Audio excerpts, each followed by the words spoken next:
So one comment that has just come ringing through time and time again has been, but if feed costs a whole bunch and I have to feed that to my chickens, then what's the point? I might as well just pay the high egg prices. If you can make something like this chicken tractor right here, and that we're going to show you how to do today, you can offset some or all of that cost. So that is our goal today. But the only way you're going to find out how to build this chicken tractor right here is if you stay tuned.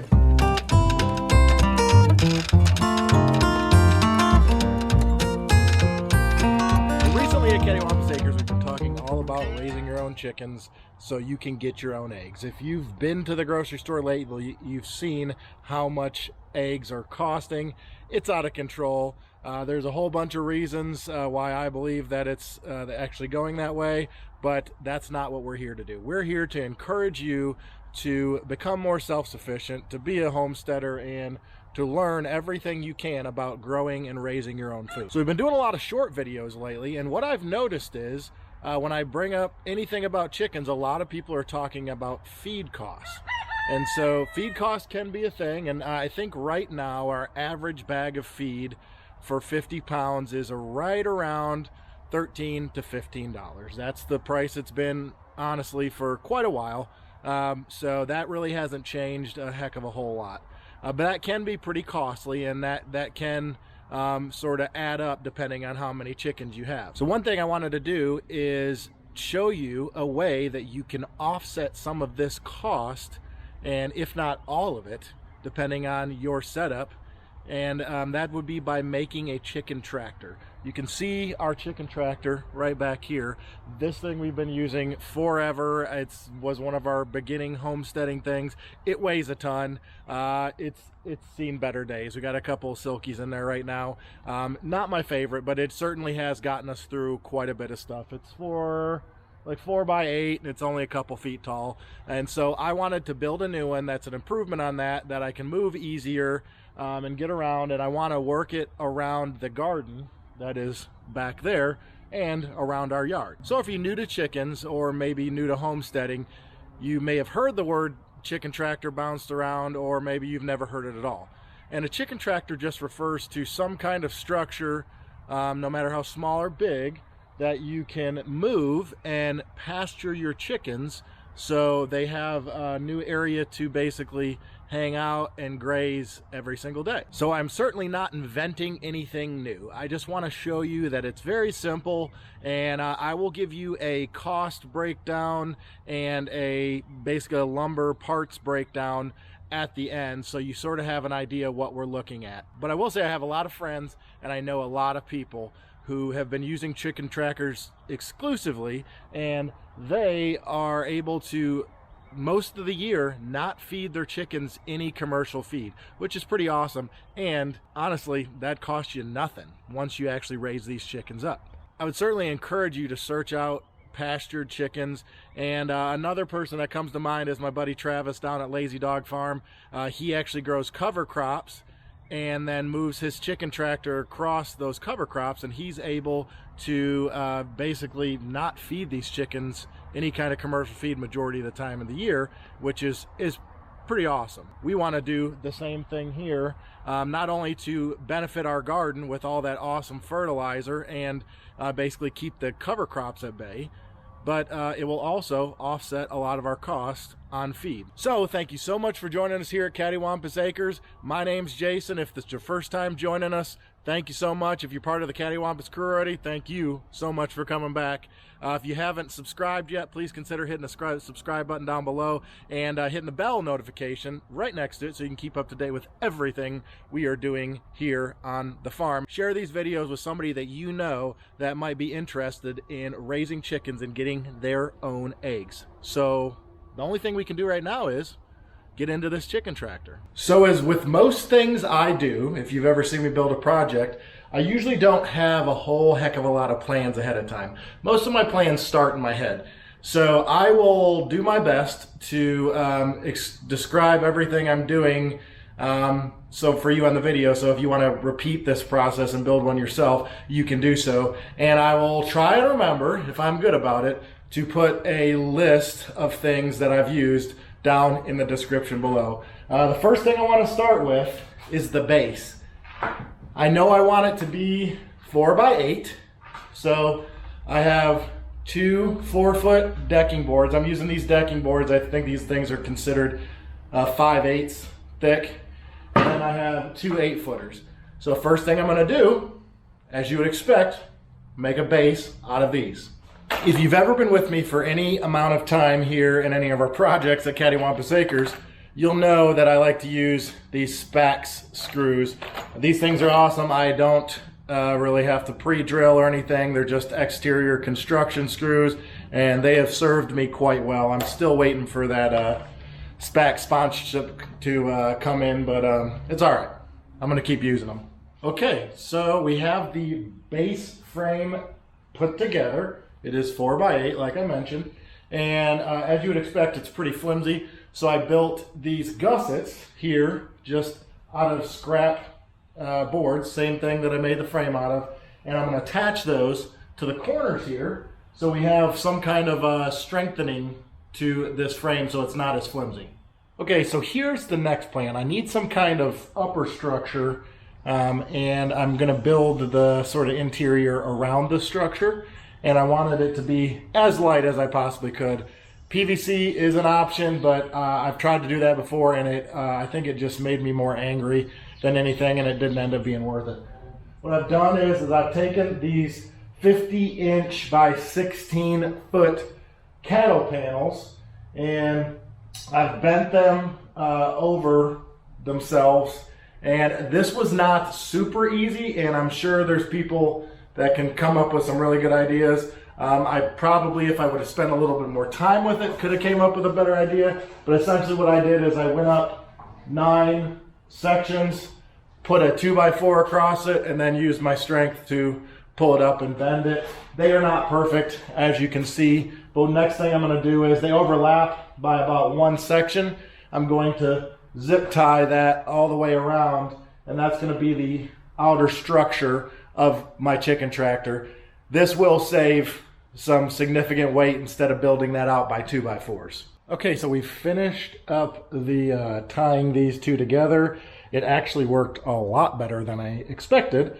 I just used 2 zip ties. Let me show you what I'm talking about here. I did this one right this way and this one this way, so I basically have it fixed in 2 different directions. I overlapped the full panel, and then as you can see, it went right together like that. So this actually worked a lot better than I expected. So now that I've got this whole area taken care of, and the structure, if you will, of the outside, I believe I'm gonna make my front section where the door will go.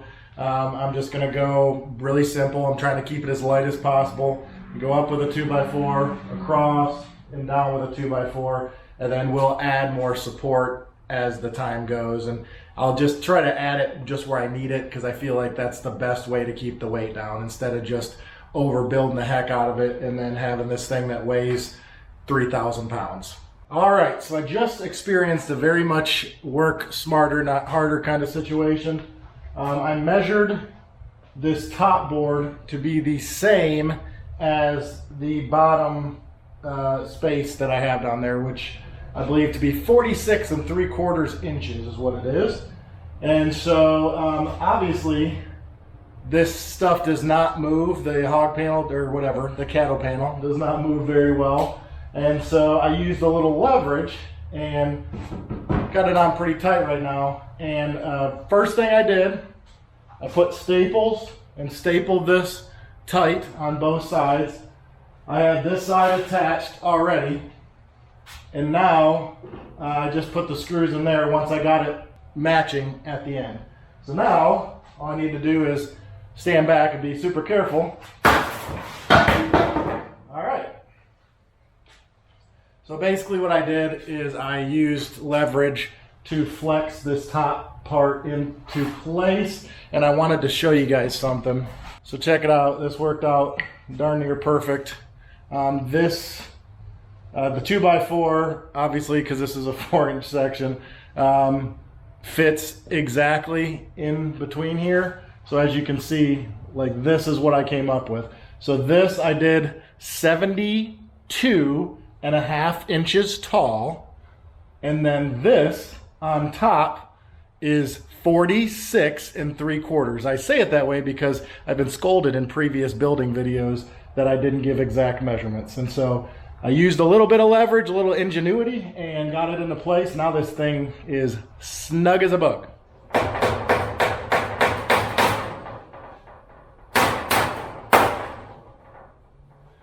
Okay, so I just finished stapling up the back of the frame here, and I'm going to give you a little walk around to show you where I'm at so far, and I'm going to explain a couple things. One screw up, but basically where I'm at in the process so you can keep up to date. All right, so far we have our bottom frame out of the decking boards. That's a total of 1, 2, 3 decking boards I use for that. So I'm only about 5 pressure treated 2x4s into this, I believe, maybe 6. I'd have to recount. But I was gonna actually, one thing I wanted to mention, I was gonna put a support this way to stop it from flexing, but you guys, I'm telling you, with this, it's just not moving that way. So there's maybe a little bit of swing this way, but that's not really a big deal. So I'm not gonna end up putting any boards this way to save weight. It's not necessary at all. So on the sides, I just used fencing staples and stapled this tight to there, and that really made that strong. Zip ties in the middle to attach the two together. You could weld it, I guess, and I could have welded it, but I don't know. I just felt like this was easier way and quicker way to do it, and if I need to break it down, this would be a lot simpler. So my big mistake, and I will point it out because some people have probably noticed if you've ever built anything before, my 2x4 across the back, it's actually sandwiched in between the two. I built the bottom part first. That was my mistake. That's what happens when you think and build instead of just having a plan ahead of time. The best thing to do would be to just put the boards up long ways and then attach a board in the middle. That's going to be for the back support, and that's where I'm going to put the nesting boxes.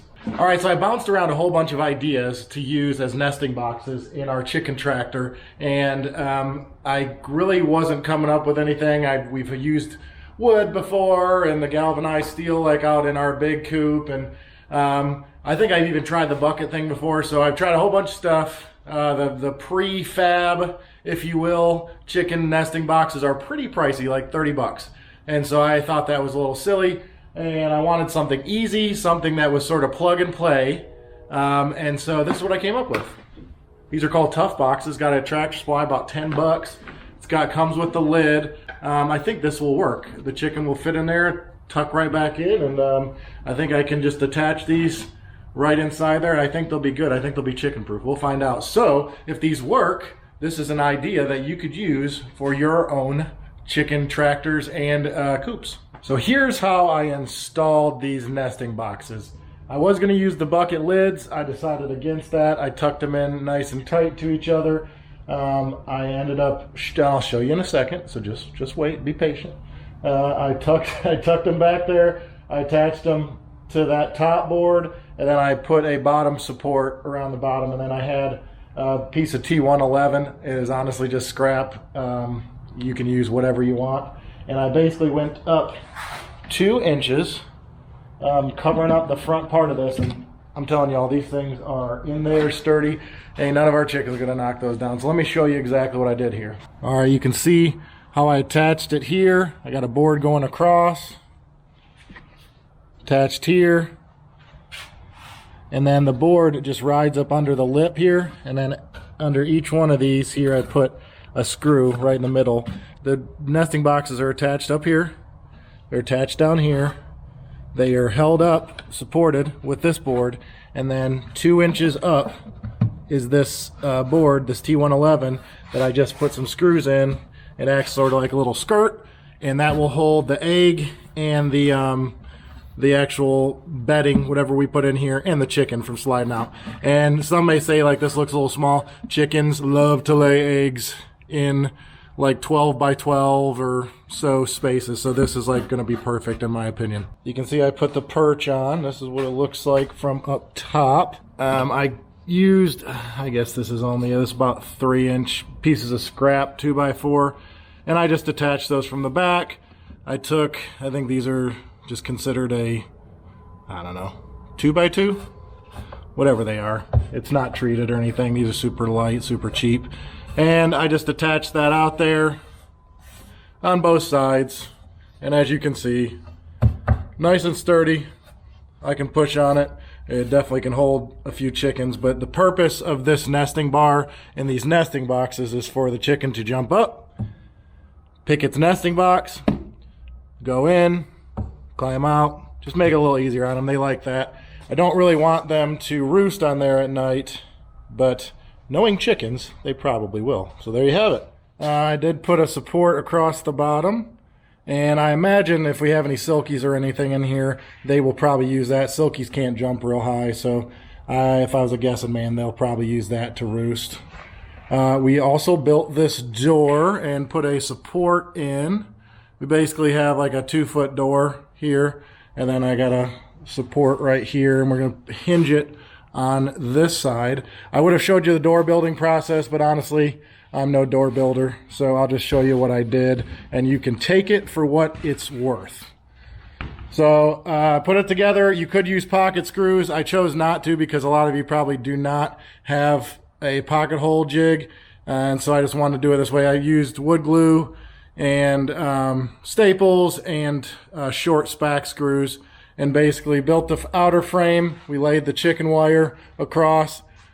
I did these 3 to sandwich the wire, and then as you can see I have these supports here, and not sure which side I'll put it on, but that'll probably be on the inside if I was guessing. So we'll hinge the door over here, and the handle will be over here. What's better than paying money for things? Getting it for free 99. That's right, free 99. So I found 3 hinges that I already had, and I had the screws to go with them. Thank goodness I saved those. And I also had this latch. As you can tell, she got some rust on it. And got her door mounted.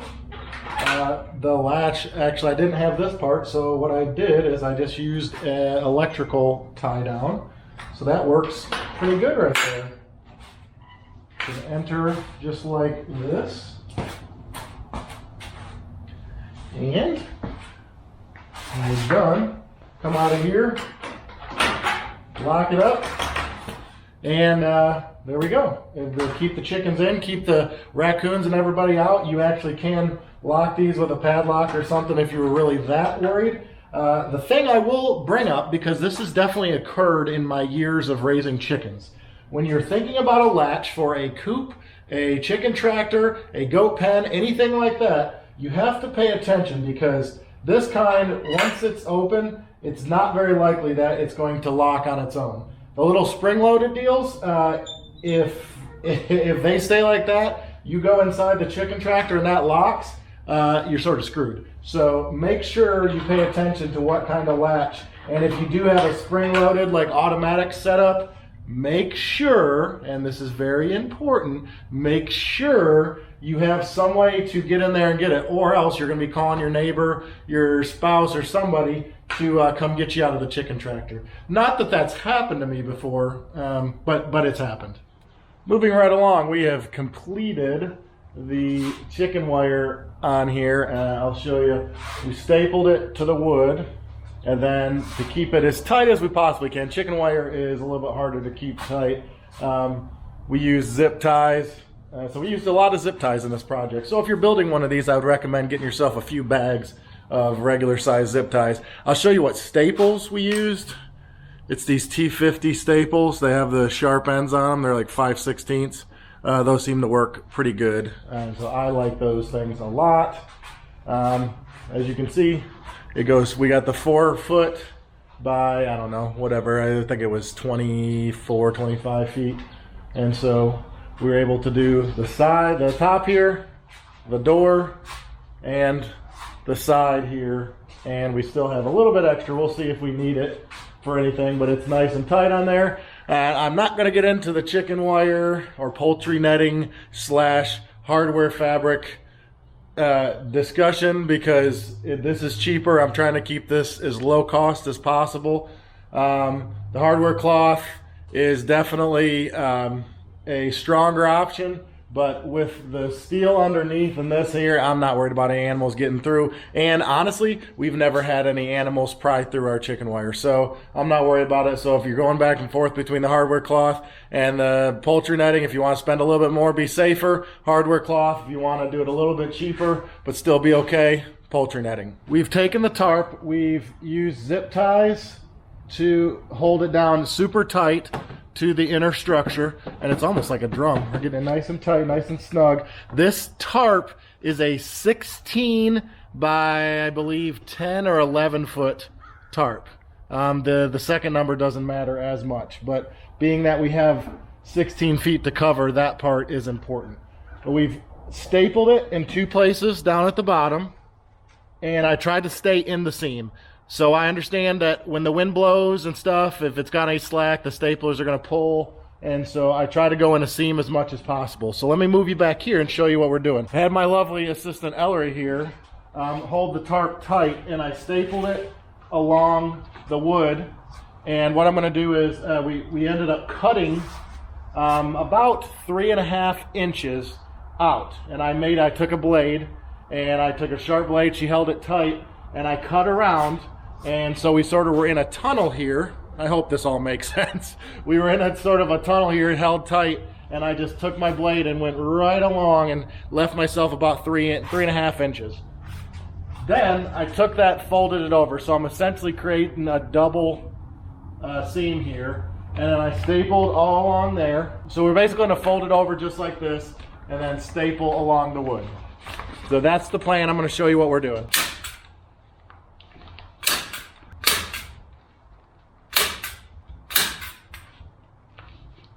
Okay, so hopefully that makes sense to you guys.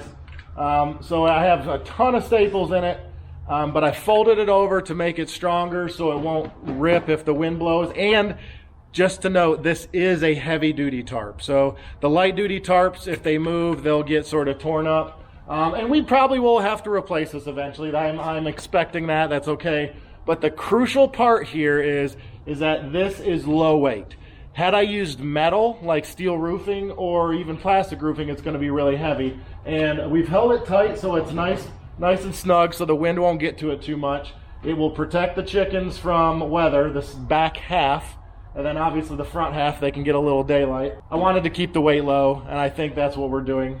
Next step, we're going to do the same thing back here, and I'm going to cover up from here to here with the tarp and hold it nice and tight. I didn't feel like the tarp was strong enough by itself, so I had some of this fence laying around. This is just welded wire fence. This is 2x4 squares, and I stapled it on to the back in multiple spots just to make sure that no creatures can get through there and get to our chickens. This is OSB, which I realize is not waterproof. So I used, we had a can of asphalt coating that's used for fence posts. I painted the heck out of this really thick with that to make it as waterproof as possible. I also installed a drip edge. This was Ellory and Lauren made me think of this. And so the goal is if when the water runs down, it'll hit this and kick it out instead of just running down inside of there. And I made it, it is actually super tight currently. I think I'll be able to make a little bit more space, but currently, this is what we got. We got this latch. We got 2 hinges at the bottom. All right, finally, a little quick breakdown of what I'm using for the wheels. A lot of times I get things for projects, and I end up not using them or not using them as quickly as I wanted to, maybe not getting that project done. I had these 2 10-inch wheels up front here. Those had come off of something else, and then I'd gotten these 8-inch wheels for another project, and so I figured good time to use them. I'm putting the 8-inch wheels there, 10-inch wheels there. Is there a rhyme or reason to it? Probably not. And I'm just putting washers. I'm drilling a hole in, so I'm going in through the 2x4 and the decking board in the bottom, and I'm going to use the washers and just mount these and make sure that they still spin good. I already lifted this up, so it's not that heavy. I mean, it wasn't like I did it by myself.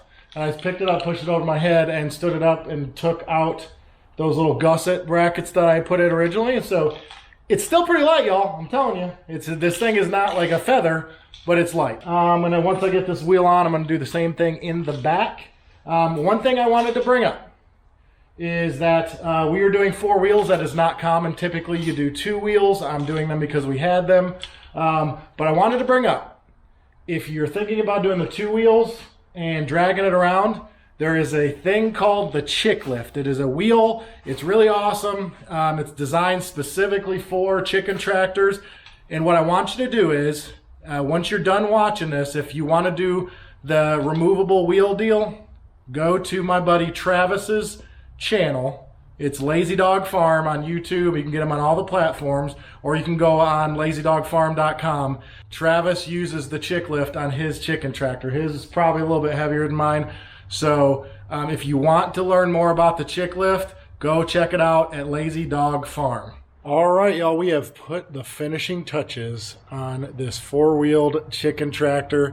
I think y'all are gonna like it. And I got one last piece to drop in, but first I wanted to show you basically what we did with the back here. So we got the latch, got this asphalt coated board, and as you can see here, there's the back of our nesting boxes, and check that out.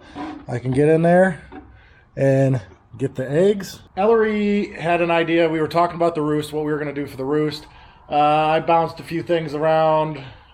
She had bounced a few things around, and I think together, by us misunderstanding each other, we actually came up with a pretty good idea. So what I did is I just took a 2x4, I cut it 4 inches bigger than the fencing on either side, and I made little slots that are, I don't know, about 2.5, 3 inches deep. I did not measure them. There's one on each side, and let's see together if this is going to work as a roost. Maybe you're picking up on what I'm coming up with here. Ready? All right. So I'm thinking right about here. Look at this. Y'all, come on now. Come on now. Look at that. Removable roost. Y'all, that was so easy. And if I need to get back in here for whatever reason and I can't reach it, I can pull this out. I can also make it lower for ones that can't jump as much. I can move it forward or backwards. I would recommend, though, keeping it, oh, she's snug. I would recommend keeping it behind the tarp area, just so no raccoons or anybody wants to see the chickens. And check that out, man. Y'all got to give some claps up for that. Come on. Daughter, daddy idea. Removable roost. All right, y'all. Here is our finished chicken tractor. 4 wheels, 4x8, like 6 something feet tall. It is awesome. I think it's going to work great for us. Worked out a lot better than I thought. I think we came in right around probably just above $200. And I don't know, give or take some stuff that I had laying around, and that any of us who are building this, probably going to have some stuff laying around. So I'm not going to give you exact price. And we all know nowadays lumber is pretty much market price and changes by the day. But I wanted to go through and recap everything we did. 4 foot this way. It is 8 feet this way. The cattle panels that basically form the outside structure. Poultry netting on the outside to protect the chickens. We got a 16-foot long tarp that is crucially important, being that these panels are 16 feet. We got, this was just some welded wire that I have to protect the chickens on the back, and you could certainly put more on there, but this was just to keep it light. Drip edge to protect from water going down in here. We got our 4 wheels that I had from either other projects or other things that I tore apart, and they are held in. Let me show you all this. They're held in by these spax, these big old, I think they're 1/2-inch lags. So I just drilled them out, put washers in, and put the lags against there and left them a little space so they could still roll. But I'm telling y'all, this is a game changer, being that thing rolls. Let's go inside our about 2-foot door here. Got this in here for support and for, I guess, like sort of like a silky roost down here. Removable roost, which I can just pull right up out of the way like that and move wherever in the world I want to. Got our nesting boxes that are accessible from the front and the back. Our perch as big as I am, I fit in here quite comfortably. So this ended up working out darn perfect. I really hope, that y'all will try something like this yourself in the future or right now, so you can pasture your chickens and you can do, you can basically save some money on feed costs. Because I'm telling you, if you're working one of these across a pasture or any kind of cover crop, you're going to be able to have this, and you're not going to have to feed the chickens, if at all, any of that commercial feed. So tell me how awesome that is. Well, remember what we always say here at Cattywampus Acres: when you homestead, you're home fed. We'll see you guys next time.